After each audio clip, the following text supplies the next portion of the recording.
Assalamualaikum warahmatullahi wabarakatuh. Perkenalkan, nama saya Nur Nadila Syam dengan NIM O1A1201190 dari kelas D Farmasi Fakultas Farmasi Universitas Halu Oleo Kendari. Baik, saya akan mempresentasikan PPT biokimia farmasi. Jelaskan istilah dari glikolisis, glikogenesis, glikogenolisis, katabolisme, dan anabolisme. Baik, glikolisis berasal dari kata gliko yang berarti gula dan lisis yang berarti penguraian. Jadi glikolisis merupakan proses penguraian gula 6 karbon menjadi 2 molekul asam priufat berkarbon. Selanjutnya glikogenesis. Glikogenesis adalah lintasan metabolisme yang mengkonversi glukosa menjadi glikogen untuk disimpan dalam hati. Selanjutnya ada glikogenolisis, merupakan proses pemecahan molekul glikogen menjadi glukosa. Glukosa ini diperoleh dengan memecah glikogen menjadi glukosa yang kemudian digunakan untuk memproduksi energi. Selanjutnya ada katabolisme. Katabolisme merupakan proses ketika tubuh mencerna makanan menjadi molekul-molekul kecil di dalam tubuh untuk digunakan sebagai energi atau penguraian karbohidrat. Molekul-molekul besar dan rumit yang ada dalam tubuh itu kemudian dipecah menjadi lebih kecil dan sederhana. Contohnya proses katabolisme sama halnya karbohidrat yang dari nasi yang masuk ke dalam tubuh. Kemudian ada anabolisme. Anabolisme merupakan proses pembentukan senyawa kompleks atau makromolekul yang dibutuhkan oleh sel dari molekul sederhana dengan bantuan energi. Makromolekul hasil anabolisme digunakan untuk pertumbuhan tubuh makhluk hidup. Kemudian nomor 2 yaitu buktikan atau tunjukkan bahwa proses metabolisme glukosa secara aerob menghasilkan energi lebih besar dibanding anaerob. Proses metabolisme energi secara anaerobik dapat menghasilkan ATP dengan laju yang lebih cepat jika dibandingkan dengan metabolisme energi secara aerobik. Sehingga untuk gerakan-gerakan dalam olahraga yang membutuhkan tenaga yang besar dalam waktu yang singkat, proses metabolisme energi secara anaerobik dapat menyediakan ATP dengan cepat, namun hanya untuk waktu yang terbatas, yaitu hanya sekitar kurang lebih 90 detik. Walaupun prosesnya dapat berjalan secara cepat, namun metabolisme energi secara anaerobik ini hanya menghasilkan molekul ATP yang lebih sedikit jika dibandingkan dengan metabolisme energi secara anaerobik atau 2 ATP versus 36 ATP per 1 molekul glukosa. Proses metabolisme energi secara aerobik juga dikatakan merupakan proses yang bersih karena selain akan menghasilkan energi, proses tersebut hanya akan menghasilkan produk samping berupa karbon dioksida atau CO dan air atau HO. Hal ini berbeda dengan proses metabolisme secara anaerobik yang juga keduanya akan menghasilkan produk samping berupa asam laktat yang apabila terakumulasi dapat menghambat kontraksi otot dan menyebabkan rasa nyeri pada otot. Hal inilah yang menyebabkan mengapa gerakan-gerakan bertenaga saat berolahraga tidak dapat dilakukan secara kontinu dalam waktu yang panjang dan harus diselingi dengan interval istirahat. Selanjutnya nomor 3 yaitu hubungan metabolisme karbohidrat dengan metabolisme lipid. Hasil akhir dari pencernaan lemak yang berupa gliserol akan memasuki jalur metabolisme karbohidrat melalui reaksi antara glukosa dan priufat atau gliserol priufat masuk jalur metabolisme karbohidrat. Sementara itu, hasil akhir pencernaan lemak yang berupa asam lemak akan mengalami beta oksidasi menjadi unit-unit yang terdiri atas 2 karbon. Setiap unit 2 karbon akan mengikat satu molekul KOA menjadi molekul asetil KOA yang dapat masuk ke dalam jalur metabolisme karbohidrat. Gliserol dapat berubah menjadi glukosa atau priufat tergantung kebutuhan sel akan energi. Demikian halnya asetil KOA.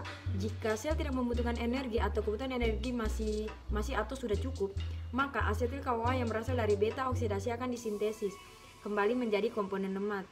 Karbohidrat pun jika berlebihan akan diubah menjadi lemak yang disimpan di jaringan lemak di bawah kulit atau jaringan adiposa.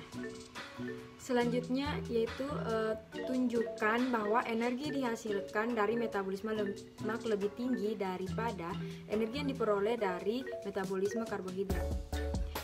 Jadi dibandingkan dengan karbohidrat, lemak lebih banyak menghasilkan energi ketika dioksidasi. suatu contoh seperti satu molekul asam lemak dengan atom 6C atau asam heksanoat yang dioksidasi secara sempurna dapat menghasilkan 44 ATP. Sementara itu, glukosa yang juga mempunyai 6 atom C hanya menghasilkan 36 ATP. Mengapa demikian?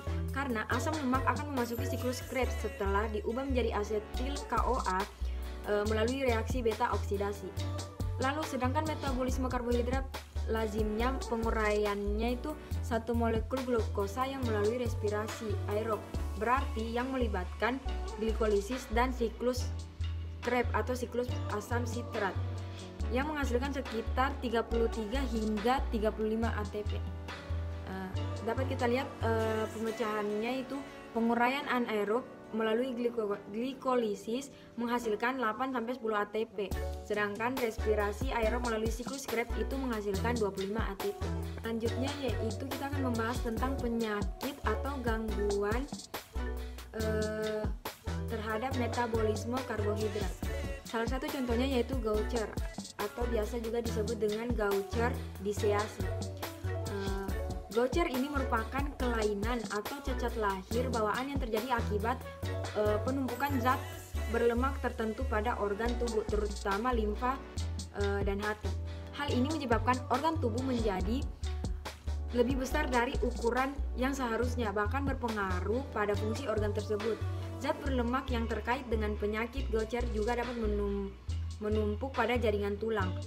Kondisi ini tentu membuat tulang menjadi lemah dan meningkatkan risiko patah tulang. Jika sumsum tulang bermasalah, proses pembekuan darah pada anak pun dapat terganggu.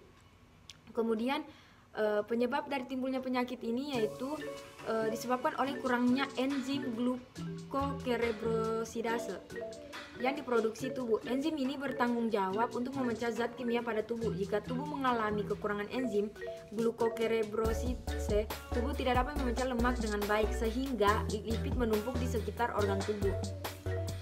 Kondisi penyakit Gaucher bisa juga terjadi akibat faktor genetik kedua orang tua menjadi pembawa gen penyebab penyakit Gaucher ini. Tetapi hal ini belum pasti terjadi ketika orang tua tidak menderita penyakit ini. Nah, adapun cara mengatasinya yang dapat diketahui itu ada beberapa saja. Yang pertama, terapi penggantian enzim atau ERT. Terapi ini adalah cara pengobatan untuk penyakit Gaucher tipe 1 dan 3.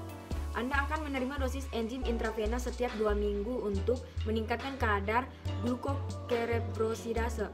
Tetapi terapi ini akan membantu mengurangi peradangan hati dan limpa serta meningkatkan kepadatan tulang. Namun, terapi penggantian enzim tidak dapat memperbaiki kerusakan otak yang dialami oleh penderita penyakit Gaucher. Kemudian cara yang lain juga transplantasi sumsum tulang. Jika Anda mengalami anemia atau tanda lain dari kelainan sel darah merah, Anda mungkin juga memerlukan transplantasi sumsum tulang. Dalam menjalani transplantasi sumsum tulang, Anda perlu melakukan kemoterapi, terapi radiasi atau keduanya. Setelahnya baru akan dilakukan transplantasi sumsum tulang. Adapun perawatan lainnya yang dapat dilakukan yaitu disesuaikan dengan kerusakan yang terjadi. Jika sendi Anda mengalami kerusakan, maka perlu dilakukan operasi pergantian sendi untuk mengembalikan fungsi sendi. Tetapi jika terapi penggantian enzim tetap menyebabkan limpa membesar, maka perlu dilakukan pengangkatan melalui operasi atau transfusi darah. Baik, mungkin itu saja dari saya. Saya ucapkan terima kasih banyak untuk perhatiannya. Mohon maaf bila ada salah-salah kata. Saya akhiri, wabillahi taufiq wal hidayah. Wassalamualaikum warahmatullahi wabarakatuh, dan terima kasih.